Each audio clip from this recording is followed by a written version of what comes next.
Welcome back to F1 Report, everyone. That's the Portuguese Grand Prix in the bag. I don't know about you, but I fell in love with this track. I thought it looked stunning. It also helped that there was plenty of on-track action too. Let's take a look at our usual events over the course of the weekend, starting quickly with qualifying before moving on to our race results and main talking points from the race, which I can't wait to get stuck into. So how did the team shape up coming into the race? Well, it was a very familiar front row for us, with Hamilton on pole and Bottas alongside. You have to feel for Bottas here. He was first in every session except the very last lap of Q3, which just happens to be the one that matters. Verstappen took his familiar third place. Leclerc put his Ferrari as an impressive fourth. Perez was fifth, Albon sixth, Sainz seventh, Norris eighth, Gasly ninth, and Ricciardo rounded out the top 10. Although he never actually got to run in Q3 thanks to a late off at the end of Q2. In 11th and out in Q2 was his teammate Ocon. 12th was Stroll. Both those guys may be a little disappointed with their qualifying performance. 13th was Kvyat. 14th was Russell, putting a familiar stellar effort in on a Saturday. Brilliant. Vettel was 15th and he rounded out Q2. Raikkonen was 16th. Giovinazzi 17th. Grosjean 18th. Magnussen 19th, and finally Latifi in 20th. So, how did those qualifying positions shape the race? Let's take a look at the race results. First off, we have to congratulate our race winner and new record holder, Lewis Hamilton. 92 race wins. What an achievement. He absolutely crushed this race, and he's done so many times before, and what a fitting way to get the new record. The question now becomes, how many is he going to get? In second, we had Bottas, who had a mixed race. He led for parts, but he was also slow in some other parts as well. And Verstappen was in third, rounding out our usual podium. In fourth, we had Leclerc, who once again carried Ferrari on his back. Fantastic race for him. Likewise in fifth for Gasly, who really took it to the midfield teams, as he so often does. Sixth was Sainz. Perez was 7th after having a good scrap at the end there for both those guys. 8th was Ocon and his teammate Ricciardo was 9th. And Vettel rounded out the top 10. Raikkonen was in 11th and he had a crazy race, really entertaining to watch. Albon was 12th, Norris 13th, Russell 14th, Giovinazzi 15th, Magnussen 16th, Grosjean 17th, Latifi 18th, and our final running car was Kvyat in 19th. Just the one DNF today, and that was Lance Stroll through car damage. So, now that we know our results, let's dive into our main talking points for the race. And there was certainly a lot just at the beginning of the race. First up, we have to congratulate Lewis Hamilton once again. He's surpassed Michael Schumacher's race win record of 91.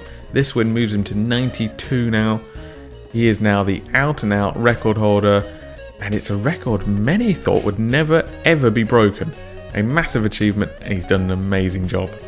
Now, back onto the race itself. Let's start with, the start. The first couple of laps were hugely chaotic, loads going on. To me, it seemed like the cars with the soft tyres, which wasn't really many, most started on the mediums, started super well. This makes sense as they could get up to speed much quicker, but it was just how well they got up to speed, which was the shock. Or maybe how well the mediums didn't go in comparison. Because by lap 2, we had Sainz leading the race in his McLaren. That's right, he got past Verstappen, Perez, Hamilton and Bottas to lead the Grand Prix. It was wild.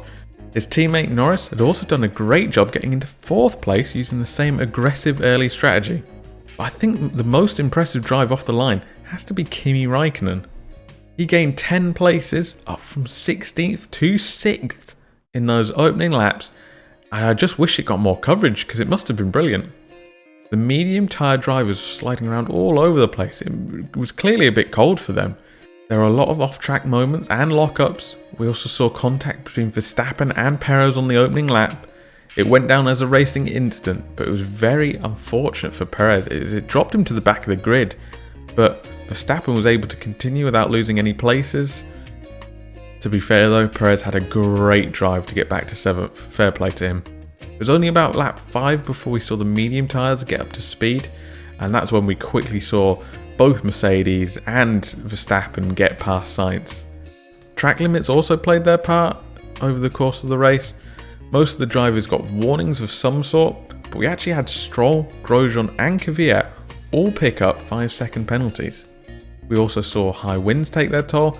I'm sure they didn't help the track limits either, but in particular with that one DRS zone we had coming down the pit straight, seemed like the wind was really behind cars there because we just saw overtake after overtake coming down that straight. Stroll had a particularly bad day. He collided with Norris after going for a really risky move and damaged both cars. He also got a penalty for that. He got the blame, the stewards say. This meant that both of them were out of the points picture really. But Stroll wasn't done there. He also picked up that track limits penalty I mentioned earlier, increasing his total penalty to 10 seconds. Racing Point later retired the car. They just said to general damage, they damaged the floor, they damaged the wing, all because of that collision with Norris. And probably the fact that they were not going to get points probably helped that decision. Another driver I want to highlight is Russell, but for the opposite reason. He had a great race, such a strong race, it was great to see. Usually we see him have a good Saturday and then fall backwards on Sunday, but today we saw something a bit different, and it gave me hope that Williams might be able to get a point this season actually. At one point in the race he was 7th, and while he did slide back, he gave a good fight to all those around him, and I think with a little luck we could see them in the place where we've seen Alfa and Haas have found themselves in the last race or two, where they've just like sneaked a point here or there. You know, I really think Williams can do that with Russell. So now moving on, how did my team and driver to watch do? Well, mixed bag really. McLaren were my team to watch, and I thought I'd played a blinder when they were in 1st and 4th. But alas, not meant to be. Sainz picked up 6th, and sadly Norris was in 13th after that tangle with Stroll that he was not at fault for. I think that's an okay result when you compare that to their 3rd place rivals. You know, Renault didn't have a great race, only one Racing Point finished and it was behind Sainz, so I think they'll take that. My driver to watch was Daniel Ricciardo in the Renault. I picked him because I wanted to see how he pushed on after his 3rd place in Germany. Unfortunately, we just didn't get to see that.